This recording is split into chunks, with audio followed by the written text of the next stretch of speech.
Right.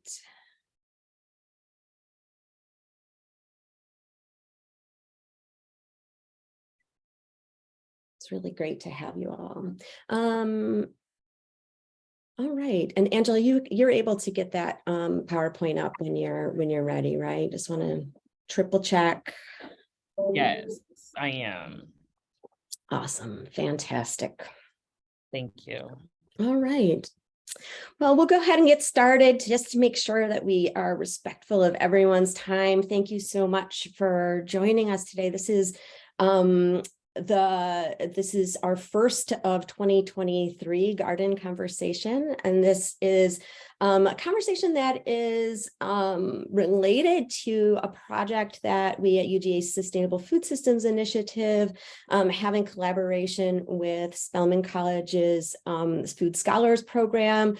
We have a USDA funded grant, and one of the things that we're doing as part of this grant is hosting a series of virtual and in-person conversations.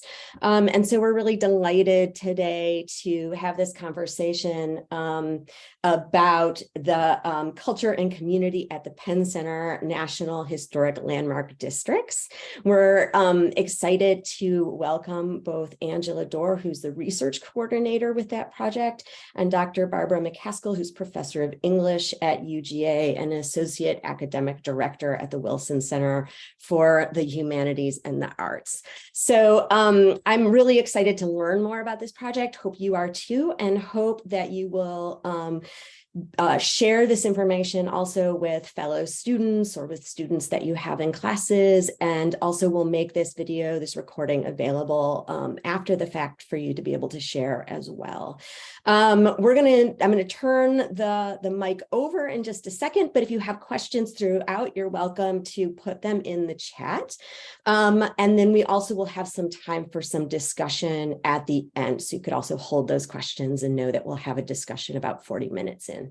Thank you all so very much once again, and I'm going to hand it over to you, Angela and Barbara. Thank you so much.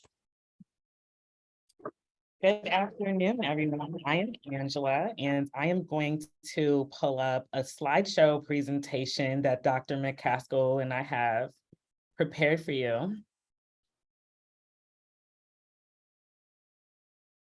Okay.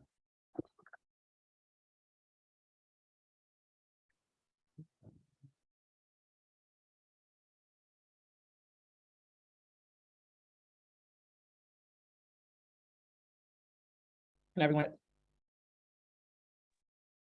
Looks good. Can everyone see that? Yep, looks good. Yes. Great. Okay, so today we're here to discuss our project, which is Culture and Community at the Penn Center National Historic Landmark District. We will be discussing our 2023 summer student research residencies, and the theme for this year is Land, Liberation, and Justice. I'll begin by introducing myself. My name is Angela Dorr, and I am the research coordinator of Culture and Community at the Penn Center National Historic Landmark District. I coordinate all of our programming when it comes to our partnership with Penn Center, which are, of course, the student summer research residencies. We have an artist residency, and we also have panel discussions each year.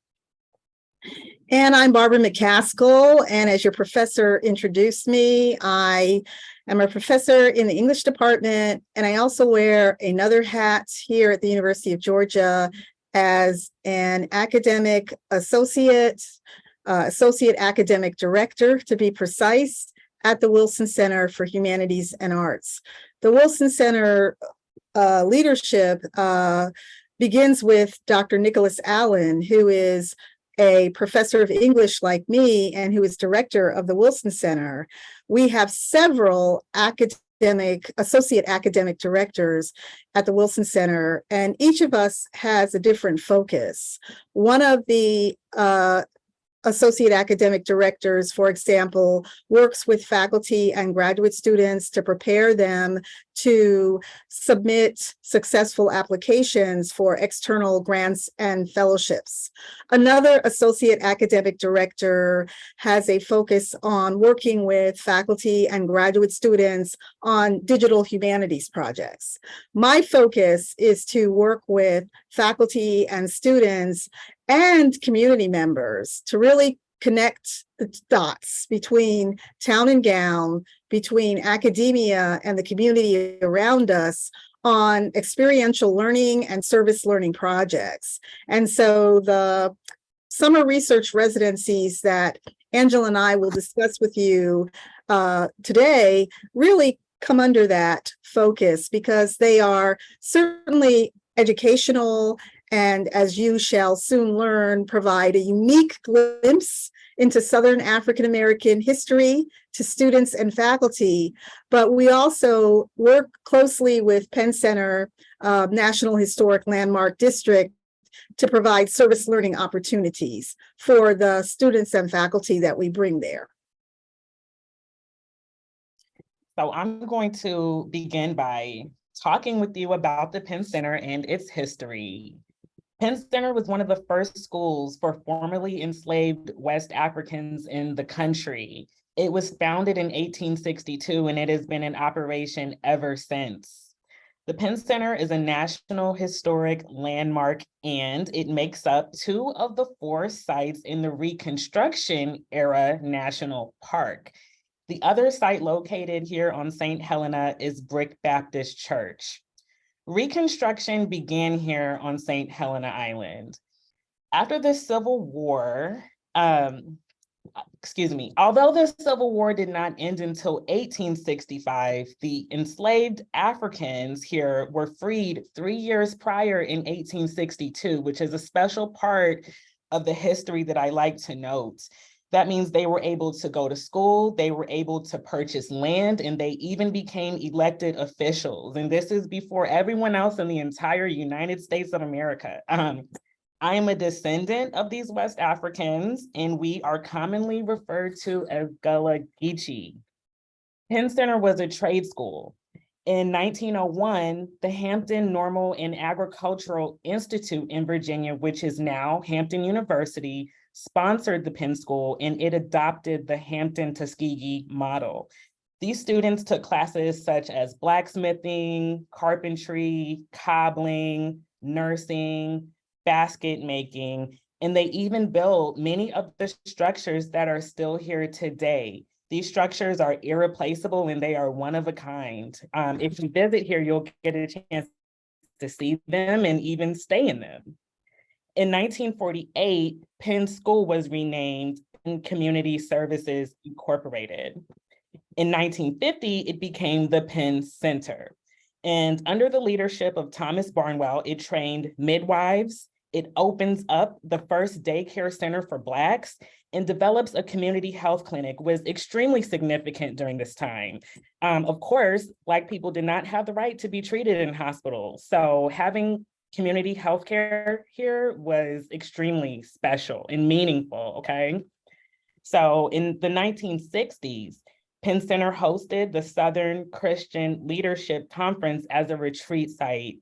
Dr. Martin Luther King Jr., Joseph Lowery, Jesse Jackson, and Ralph David Abernathy, just to name a few, people would retreat here because it was one of the only safe spaces where interracial groups could convene. Dr. King had his own cottage here. He wrote his I Have a Dream speech here, and he also planned the March on Washington here.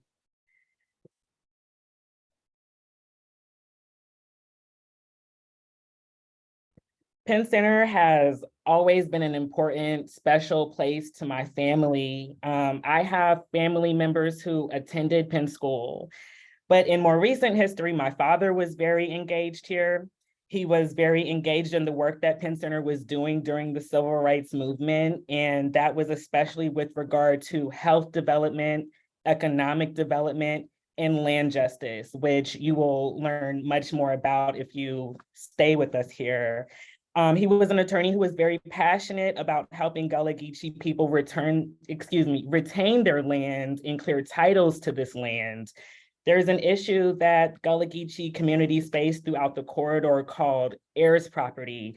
And that is essentially when property is passed down from generation to generation. It's very complex. It's very challenging for many families because, of course, as more heirs accumulate, you can have so many legal issues that come along with that. And so I'd like to share with you more about where Penn Center is located with that being said. Penn Center is located on St. Helena Island, which is located in Beaufort County, South Carolina. Beaufort is comprised of 65 coastal barrier islands, which is often referred to as the Low Country, okay? The first bridge was built here in 1927. My grandmother, Emily, did not leave St. Helena Island for the first time until she was 13 years old, to put that into context for you. Of course, some people left here by boat on occasion, but this is in large part how we were able to retain our cultural practices and heritage. This was by being isolated here on these islands. Most of us here on St. Helena are descendants of Sierra Leoneans and Liberians. My ancestors were brought to this country because of their skills, knowledge, and expertise in agriculture, medicine, herbology, astronomy, chemistry, and so on. Gullah Geechee people planted and harvested cash crops such as rice, indigo, and cotton here on St. Helena and throughout the Gullah Geechee corridor, which expands through North Carolina, South Carolina, Georgia, and Florida. A lot of us are still holding on to the land that our ancestors purchased during Reconstruction, and we still farm on it. We still go fishing, crabbing, shrimping, oystering, all of those things. We still live on the land. It's very much a part of our lives. We have a close relationship with our land. We have a close relationship with nature, and that's why this program is so important in terms of talking about land justice. Some people argue that our traditions are dying out. I disagree. We still have our spiritual beliefs, we still have our language, and we still cook like our grandmothers here. So I'm really excited to share this opportunity with you. And I hope that you'll join us here. And I'm going to pass things on now to Dr. McCaskill. Thanks for that wonderful introduction to Penn Center and St. Helena Island, Angela. I'm going to segue now to more details about the summer research residency in particular. But first, I want to give you a little more information about how we came about doing this project and how the project is funded. The project is called Culture and Community at the Penn Center National Historic Landmark District. It came out of really relationships that my colleagues and I have had with the Penn Center board members through our own scholarship on civil rights and slavery. The project is funded by the Mellon Foundation. It's a 4-year project. I work with Nicholas Allen, who I mentioned is the director of the Wilson Center, Angela, Ms. Dolores Pringle, who is the board chair of the Board of Trustees at Penn Center, Mr. Bernie Pringle, who is the interim executive director, Dr. Valerie Babb, who is my former colleague here at UGA and now is a professor of Africana Studies and English at Emory University, and Dr. Emery Campbell, who is a liaison between our grant project and the community and served for 2 decades as the executive director of Penn Center National Historic Landmark District. What makes Penn Center not only a storied school and community institution, but a National Historic Landmark District? You need to know that there are only two National Historic Landmark Districts in the entire United States that are centered on African American communities. Penn Center is one of them, and the other one is in our own backyards. It's Sweet Auburn, or officially called the Auburn Avenue National Historic Landmark District in Atlanta, Dr. King's home, and what was known as the Black Wall Street in the 1920s and the 1930s. What makes a place a National Historic Landmark District? You all are familiar with the National Register and national landmarks. We have plaques throughout Athens next to buildings and parks that call attention to the historical significance that has been documented. To have a community placed on the National Historic Landmark District requires a constellation, a group of buildings, a neighborhood, a community in which each of those buildings has a documented history, and in which the integrity, the structural integrity of those buildings has been maintained. A National Historic Landmark District also has to be a group of, or a constellation of buildings and parks and aspects of the landscape that together have a documented historical significance. And you now know why Penn Center is a National Historic Landmark, because of what Angela has told you about the unbroken and continuous engagement of Penn Center with the surrounding Sea Island communities from before emancipation to now. 160 years of continuous engagement, which is unique and very special in relationship to African American history. Next slide. So, as Angela pointed out, our grant program focuses on 3 particular programs. One, artist in residencies. We also have public conversations. We're aiming for 2 a year on issues like heirs property, climate change, historic preservation, issues of relevance and import to coastal Black communities. The third component of our grant program are the research residencies, which we've come here to focus our talk with you on today. We are in only our 2nd year of the research residencies. Last year was our first year. We had students from a variety of institutions come to Penn Center for a week in June to learn about Gullah Geechee culture, to learn about the history of Southern African Americans, particularly in slavery, Reconstruction, and the Civil Rights Movement, to talk to community members about their experiences being African American, being Gullah Geechee on the Sea Islands, and to think with these community members about ways in which our generations can assist them in pushing back some of the challenges that they face in terms of climate change, in terms of hyperdevelopment of the land by resorts and hotels and other kinds of commercial enterprises. One of the unique aspects of the research residencies that I'm very proud of is that we're trying to provide not only an opportunity to learn about this culture and history, but also on another level to bring students and faculty together who otherwise would not interact.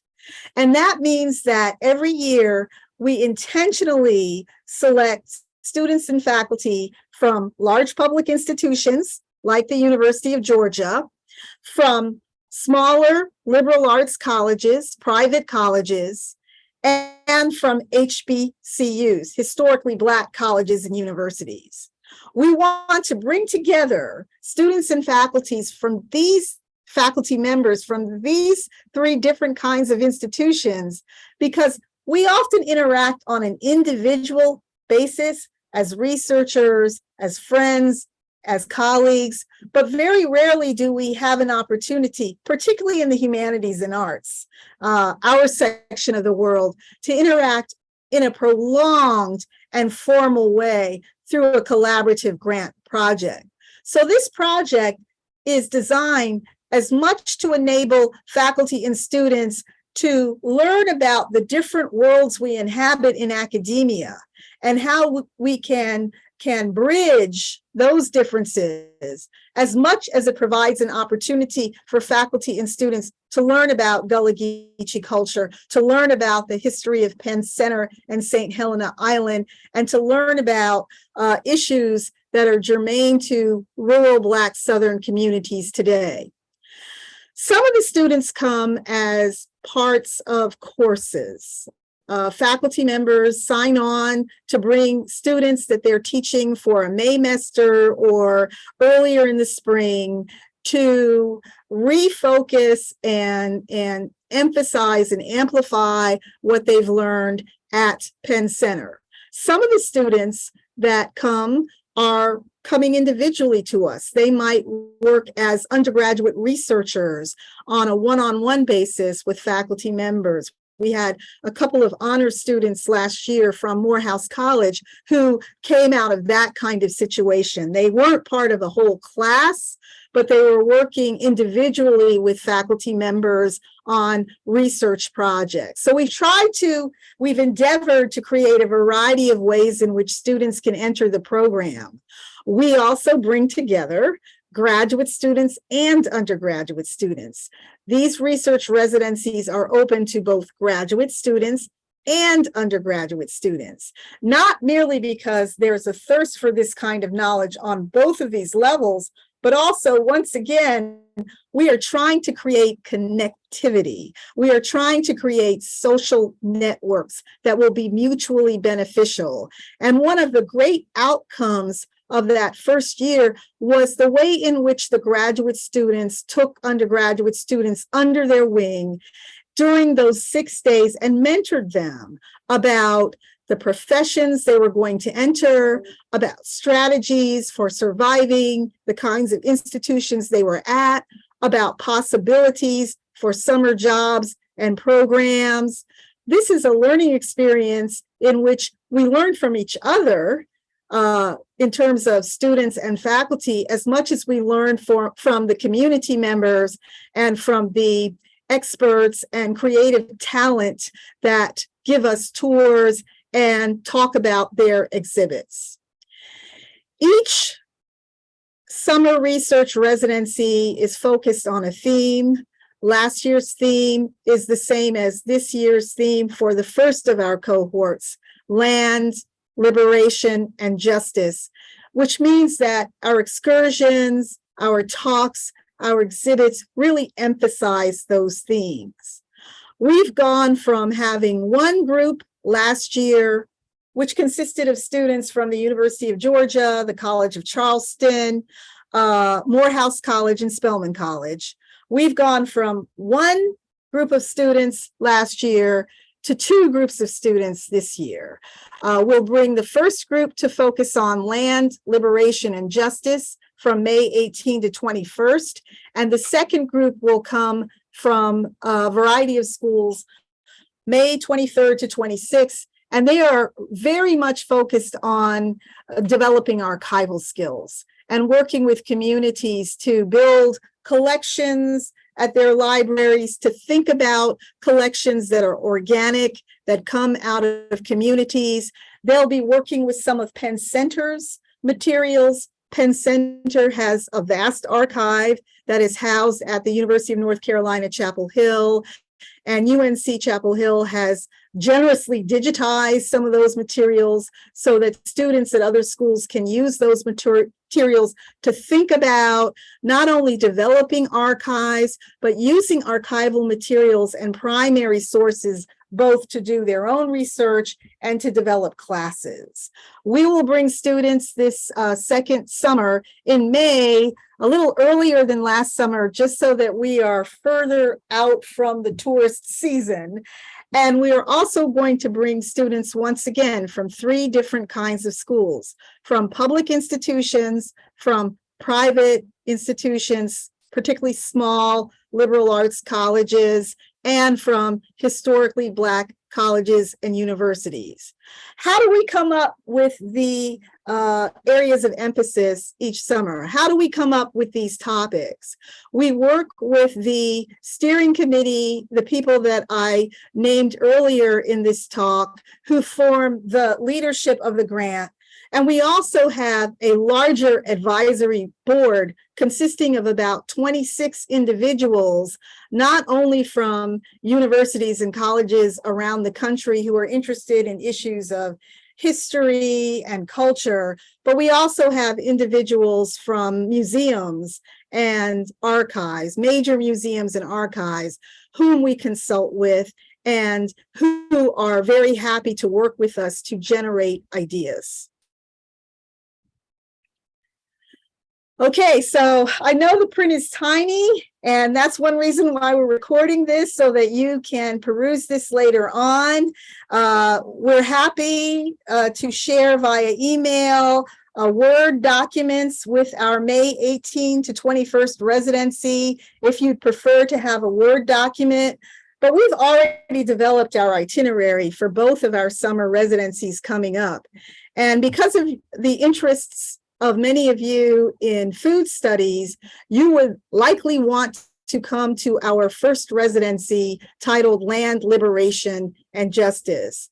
We brought students from Spelman's Food Studies program last year to this institute, and they loved it. Again, you can just skim this and see that we are providing opportunities especially to learn about Gullah Geechee history and culture, especially to learn about the Reconstruction and slavery history of that place. But we also have a wildly popular day-long excursion to Hilton Head Island, where we have Mr. Thomas Barnwell, who has a long relationship with Penn Center, talk about a tabby cabin that he's restoring on his property. Tabby was a substance made of shells, kind of like concrete, that was used to build structures in the 17th and 18th centuries. They're very rare. He is with a group of faculty and students at the University of South Carolina, restoring this two-story cabin on his land, a cabin that they have documented was used at the same time by both a Black and a white family. It's a very unique structure.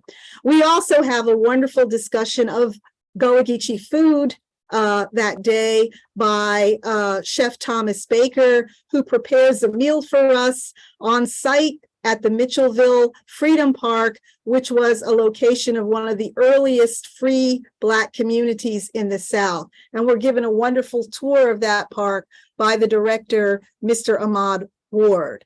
If you're interested in food, every day is a food study day. We have a wonderful family called the Holmes family, who have catered for a variety of events and programs on the island, St. Helena Island, for generations. And they serve most of our meals, not all of our meals, and they're available to talk about the history of the food.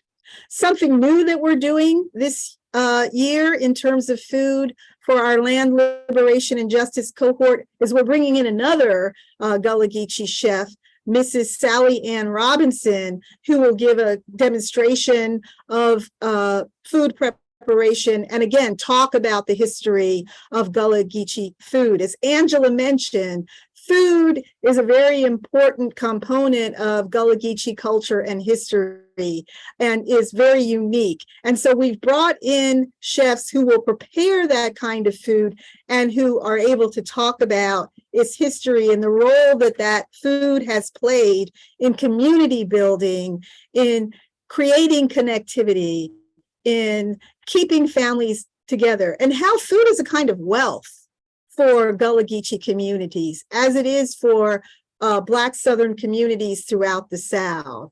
It represents a heritage that we pass down, stories about our communities, stories about individuals, stories about groups, stories that instill values as well. And This cohort is 4 days. One of the changes that we've made from last year is that instead of having a 6-day residency, we are having 2 4-day residencies.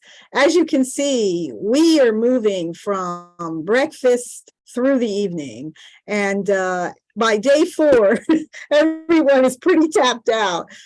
So we are keeping the energy of the previous cohorts, but limiting it a little bit by lopping off the last 2 days and making it a 4-day residency. And there's a logistical reason as well that the residencies are 4 days. Many of us are bringing students for Maymester courses that we are teaching. I'm one of them. And Maymester at the Georgia and South Carolina schools typically begins in early May and runs through the end of May. So we're trying to get our students into Penn Center before the end of Maymester, at the beginning when they're excited and energized, and really to give us an opportunity as teachers to thread that experience through our course once they come back and we have a couple of weeks left in Maymester. So here you can see, if you look at Saturday, May 20th, for example, we have the visit by Mrs. Robinson, the chef. We're bringing in one of our UGA faculty members, Dr. Stephen Berry, who's actually working on a book about an early African-American activist and freedom fighter in South Carolina, working along the border of South Carolina and Georgia, Prince Rivers, who was very much engaged in suffrage issues during the Reconstruction, working to make sure that equality wasn't just a dream for newly liberated African Americans.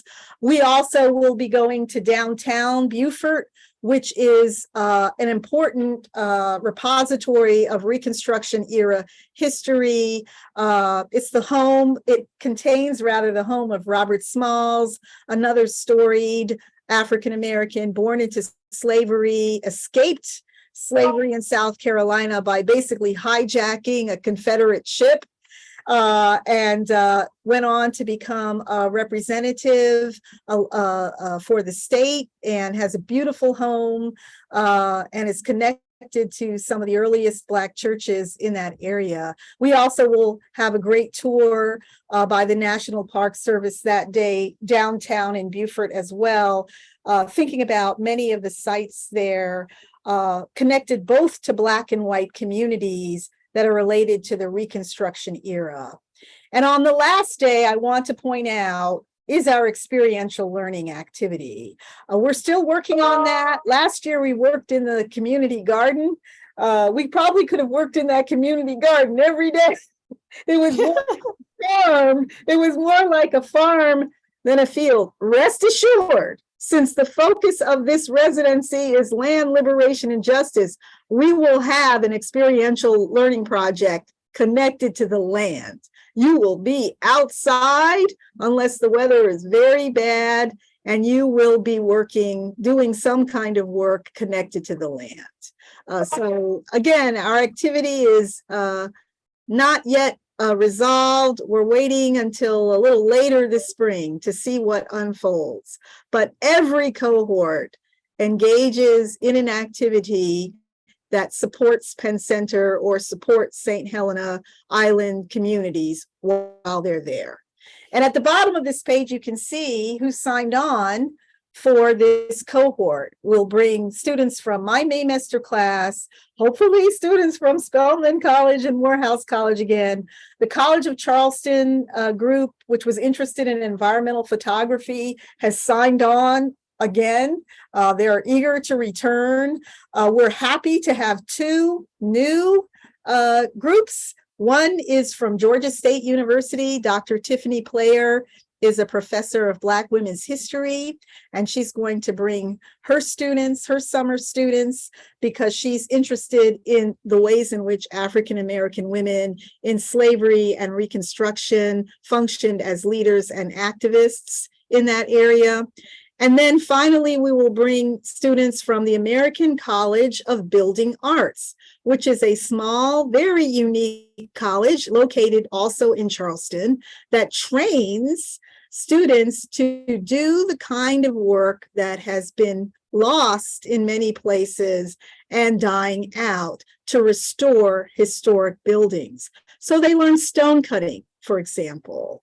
They learn old techniques of brick masonry, for example. They learn to use vintage kinds of carpentry tools that we don't use anymore in our mechanized age. And all of this with a specific purpose of restoring older buildings according to their original materials and the original techniques that were used to build them. We're excited about bringing the American College of Building Arts because their professor is an architect by trade, and he's going to give a tour of Penn Center's architecture to the entire group. He wants to think about how Penn Center's buildings, there are 20 buildings on the Penn Center campus, many of them constructed by the students and faculty themselves. He wants to think about how those buildings were informed not only by American construction techniques, but also ways in which the students and faculty incorporated aspects of classical art. So we work with our faculty and students also to benefit from the knowledge that they bring to our summer research residencies.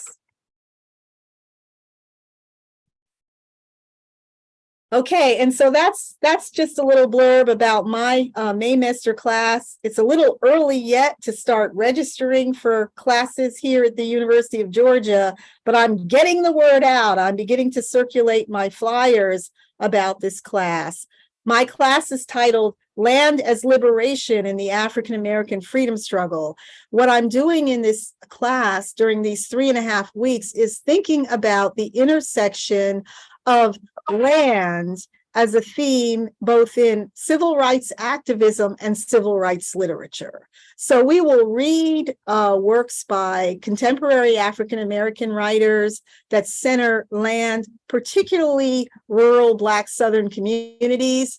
And we will also read the work, not so much of the 50s and 60s activists, but works written by a new generation of activists, African-American men and women who are working to reclaim, literally reclaim land in Southern communities, particularly as a way of creating spaces of liberation, as a way of retaining heritage, and as a way of helping rural communities to create sustainability, to have locally sourced whole foods, to reduce the prices of food that they are accustomed to paying in grocery stores and dollar stores. I'm working, for example, some of you may be familiar with Monica White's book about Black freedom farmers, in which she really tells the history of Black farm collectives, which dates all the way back to slavery and threads through the African American freedom struggle. As you might have surmised from my introductory photograph, where I'm grinning and all that green is behind me, all that green is my own garden. I'm a gardener, and I really thrived during the pandemic because I had more time to garden, and so my backyard garden became a farm. But I'm bringing my own interests in gardening and land cultivation. I descend from Black people who work the land. On my father's side in South Carolina, they were tobacco farmers. And on my mother's side in Georgia, they raised domestic animals, cows, goats, etc. Although if you ask my mom about farming, she'll pretend she doesn't know anything. But I'm very proud of that heritage. And this is my way of really learning more about how Black farming fits into the general scheme of things when we talk about land in the United States and how rural Black farmers were involved in the freedom struggle. As scholars of the civil rights movement, we focus very often and perhaps too often on how that movement unfolded in urban areas, to the neglect of rural Black Southern communities who also pushed back against restrictions around voter registration and who saw land and land ownership as a wedge that they could use to resist oppression, to resist silencing. And I'm really excited about the resurgence of interest in these kinds of farm collectives in our own backyard. For example, in Albany, we have Charles and Shirley Sherrod, Charles recently deceased, who were renowned members of SNCC in the 1960s, who after the 1960s and the 1970s turned around and bought over 1,000 acres of land outside of Albany to develop a farm cooperative. It's had its ups and downs, but now it's in a golden moment. And I'm really excited about that kind of work. So I think we have about 15 minutes remaining. We'd love to take questions from you. If anyone has any questions, just unmute yourself, feel free, or type your question in the chat.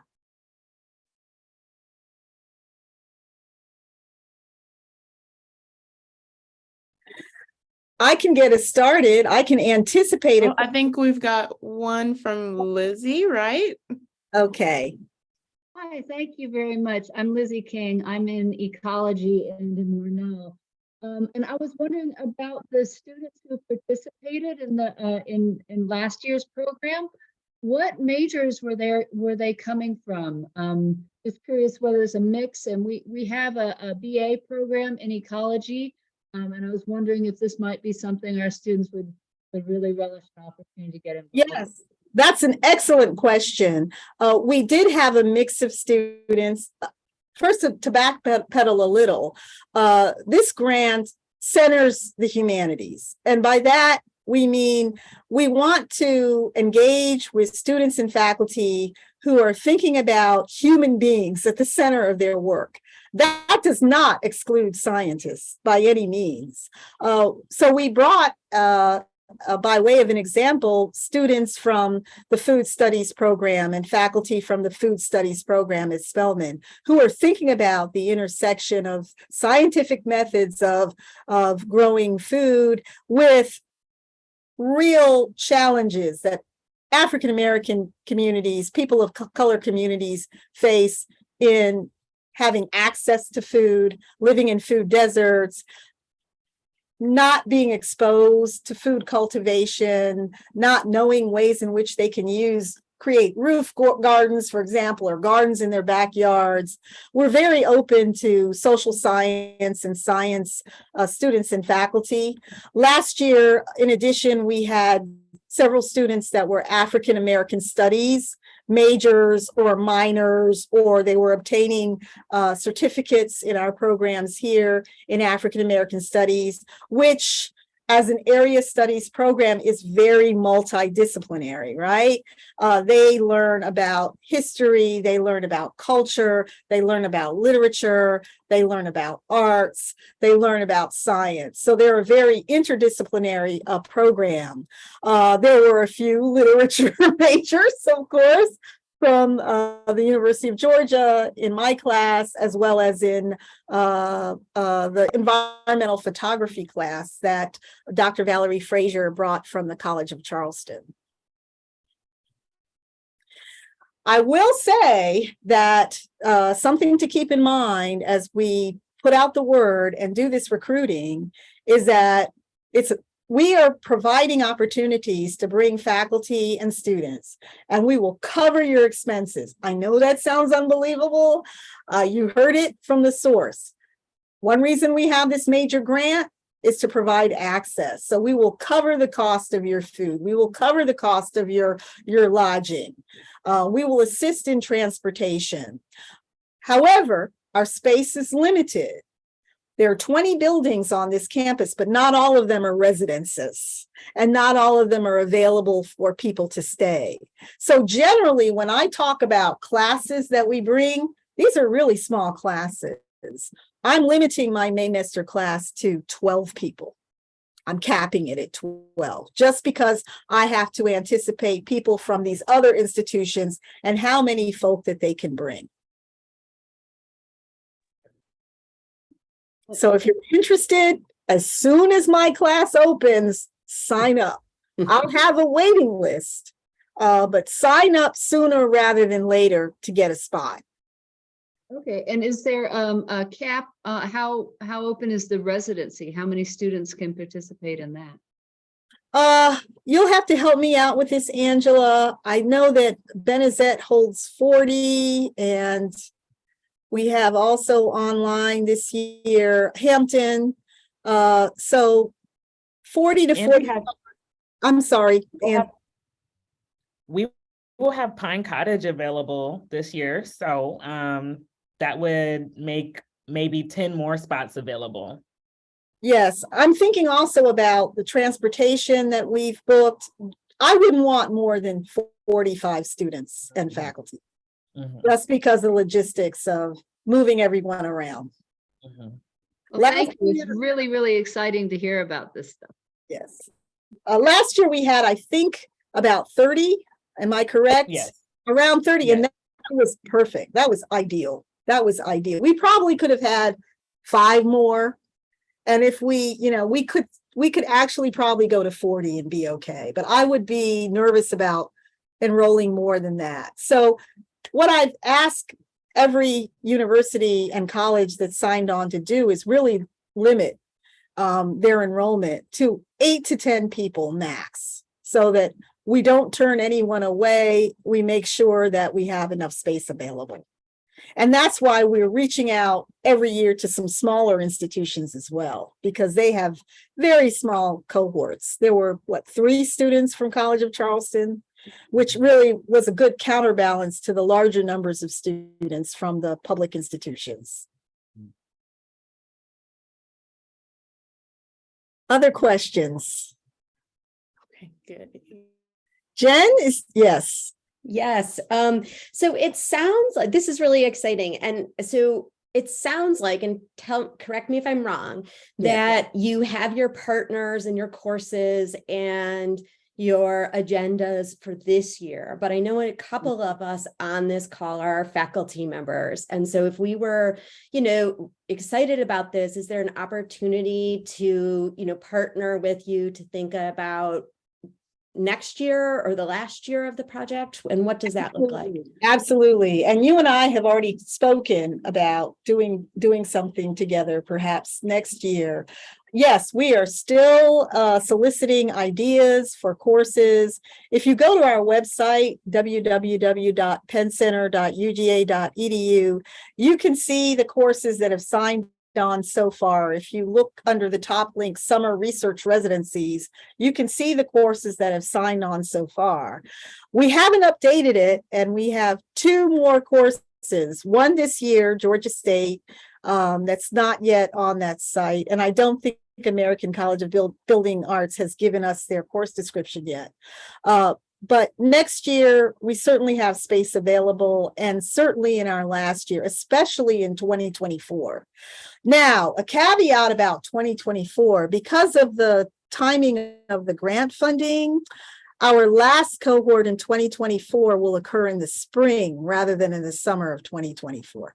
That's something to note. And that's simply because of the way in which we're funded. Our funding ends when the fiscal year ends in 2024, and that's the end of June. So we have to get everyone in and out a little earlier in 2024. But next year we'll be running, actually next year is 2024. I lose track of time easily. Yeah, so we're probably looking at spring. We're looking at spring in 2025, I should say. That's where I'm getting a little mixed up. We actually have money that rolls into spring of 2025. So we'll have a summer 2024 cohort, to be clear, likely 2. And you will see some courses that have already signed on for summer of 2024. And then in spring of 2025, we have one last opportunity for courses to sign on. So I just want to be very clear about that. I'm sorry I was a little confusing earlier. So I I totally feel you. I just put those dates and the link into the Thank you. chat just for other people. And so what if you're a faculty member and you're excited and you're interested and you have a course that you think might intersect with the history and culture that we're introducing students to get in touch with me. Let's have a conversation. Let me see a paragraph or two about your course design. I'm happy to sign you on. Yes, we are still looking. We also have sketched out, if you go to our website, we sketched out some themes for the summer of 2024 and for spring of 2025. I know one of them is storytelling. Another one is retreat. We've created themes that are general enough. Don't let the themes deter you. The goal is to create themes that are general enough to accommodate people with different interests and to give faculty members an opportunity to nuance within the theme. I should also say that if you are interested in this kind of program, which falls under the definition of domestic field study, the university, through the leadership of the provost, has created an opportunity for faculty to learn about setting up a domestic field study program. And that first opportunity will happen this summer. I'm sorry I don't have the dates, but I can tell you that there will be an opportunity as a faculty member to be compensated for taking this seminar in the summer, which will walk you through all the questions that you need to answer, all of the bureaucratic hoops that you need to jump through, how to set up a domestic field study. And if you're interested in that, I would also encourage you to sign on to that.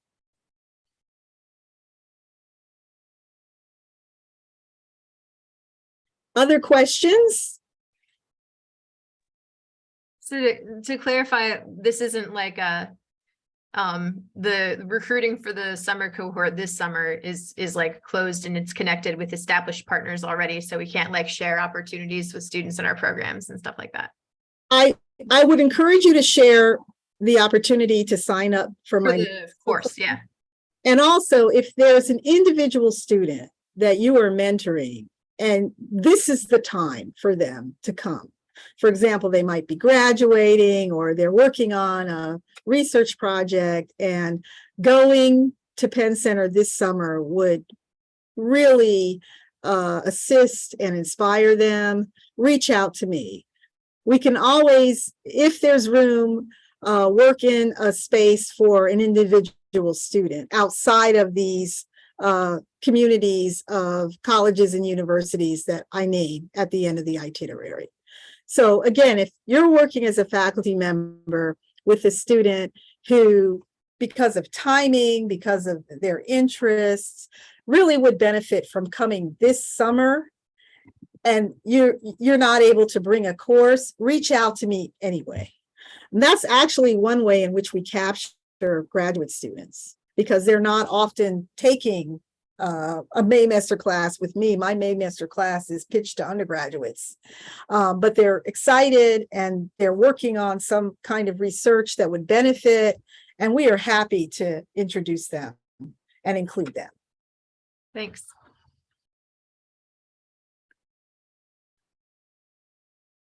Any other final questions for Dr. McCaskill? Oh, okay. I have a question. It's a little bit off topic. It's actually about the second cohort. Yes. I have a good friend who studied community history and archival in undergrad and is starting a graduate program at Georgia State this fall. Okay. Do you know enough about how Georgia State is doing their, like, structuring their aspect? That should I tell her to send you an email? Yes. Okay. I don't know who's doing that kind of work at Georgia State. I just don't, that's just a byproduct of what I do, but I'd love to be connected to them because it's highly likely that we'll have this archive-based cohort again next year. Okay, cool. If I can establish some connectivity and if I can link Georgia State through their interest in archives, I'd be happy to do that. We can enroll students that haven't begun a course of study in the research residency. They have to be connected to a university or college already. They already need to have begun their studies. But this particular student who seems to have an interest that needs to keep us on their radar for next year. And if you, again, just send me an email and I can go from there and reach out and start discussions with Georgia State faculty about how they might want to engage their students interested in collection development, community engaged archives. Absolutely, I'd love to do that. Right now, Emory and University of North Carolina, Chapel Hill, and Augusta University are coming this year in that second cohort. And I think another UGA group is coming as well. And they're all looking at archives from various perspectives. But I'd love to bring Georgia State in relationship to that as well. So just send me an email and we'll talk. Absolutely. Thank you so much. Great question. Well, thank you very, very much. We're getting to the end of the hour, and I know many of us probably have to jump to our next Zoom meeting. Such is life right now.